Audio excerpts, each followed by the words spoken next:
So, part 7, childhood trauma. Picking up off of where I was talking about betrayal, well, another instance where I ended up feeling betrayed was when my mom was talking to one of my aunts on the phone. Hold up. My mom was actually talking to one of my aunts on the phone about a punishment that my baby brother had gone through at the hands of his father. And he had to be like maximum 4 when he had to be a maximum of 4 when his father was removed from the home. And that triggered the fuck out of me because of the punishment that I went through that I felt was unjust and absolutely unfair. And like, why are you laughing about that? He was only 4. What are you even punishing him for? And why is it so fucking funny? It's like you really get off on your kid's pain. And this is just what I fucking remember. And that bothered me because it's just like I was doing a whole hell of a lot of work to make up for the fact that this man was removed from the home. I felt like it was my fucking fault that my family was in misery because it seemed like everybody was happy before and everybody was miserable after. And so I did my best to overcompensate, and I even made excuses because at one point my brother blamed my mother for,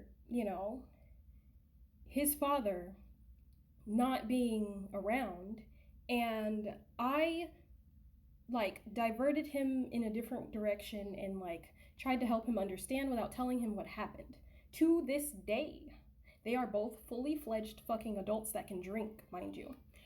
To this day, they might not know what their dad did, but I didn't want them to feel bad or feel any type of way like they might be bad because of what their dad did to me, or to feel like they had to overcompensate or make up for it. I overcompensated and I made up for it because I didn't want them to feel like I saw them differently because of where half their DNA came from, which absolutely was, unnecessary, because I really loved all of my siblings unconditionally, but I was doing extra. I was trying to be extra nice as much as I could. I mean, there were times I was a horrible person, but at the same time, I was also a kid.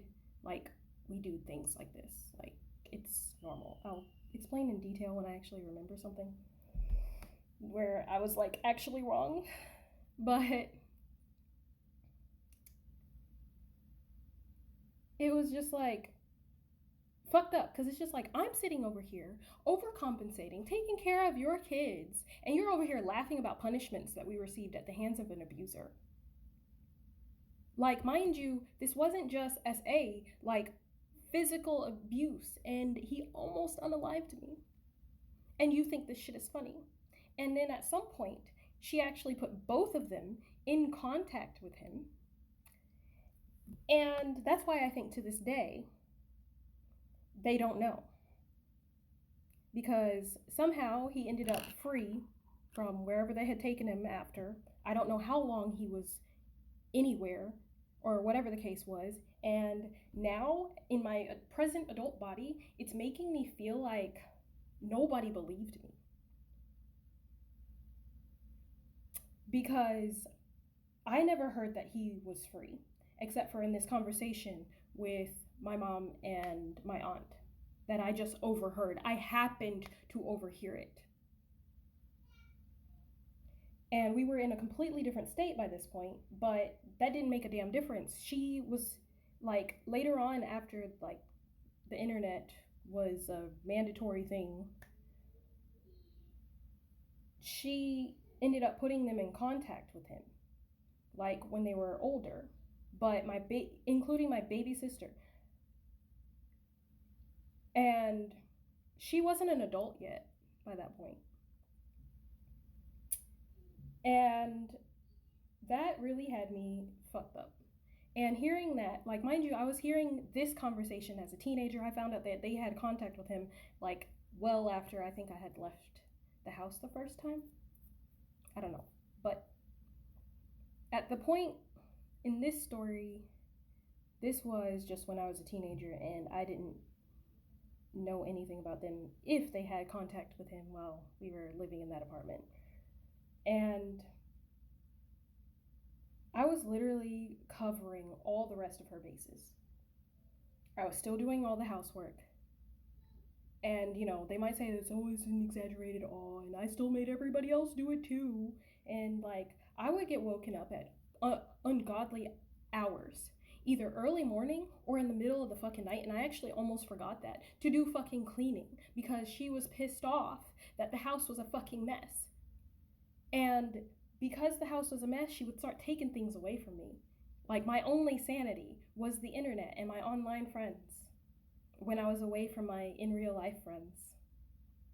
Because, you know, I'm the only one without a life outside of my house. And it's very rare that I get to do after school stuff.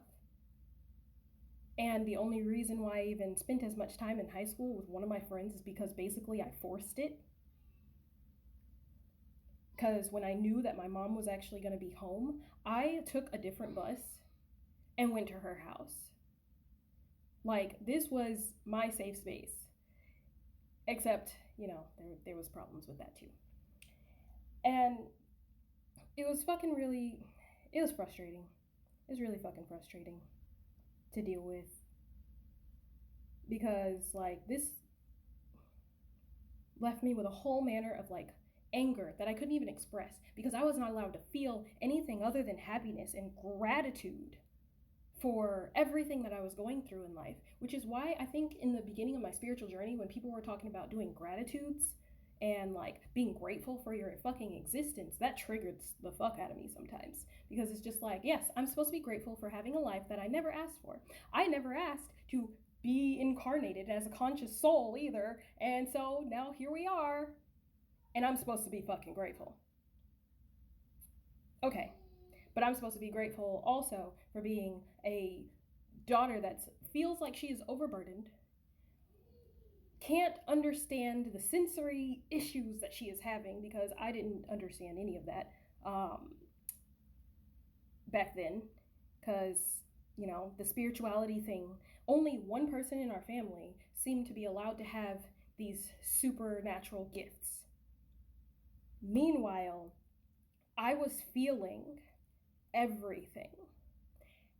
And it wasn't just, you know, I am picking up on patterns and all of that stuff. I was feeling emotions from places that were not the people around me. I was feeling storylines from people that were not around me in the physical. And I'll get on that on another fucking video. But this was fucking insanity. Like, I really felt like I was the fucking problem. And it was so fucking ridiculous. And just, it frustrates the fuck out of me to this day. And I was never actually allowed to express anger. I was forced into fucking silence. Forced into fucking silence because of how, like, death-grippingly controlling this whole fucking situation was. And I couldn't say a damn thing about it. And if I did, it was blown off in one way, shape, form, or fashion. There was even creative ways to do that, but I can't remember them off the fucking top of my head. But it's so fucking frustrating. So fucking frustrating. Like, my inner child and inner teenager wants to fucking scream to the fucking top of my motherfucking lungs right now. That's why I used to like roller coasters. It was the only time I could scream all of my fucking frustration out. And that's why even when I didn't need to scream, I still did. Even when I wasn't scared, I still fucking screamed.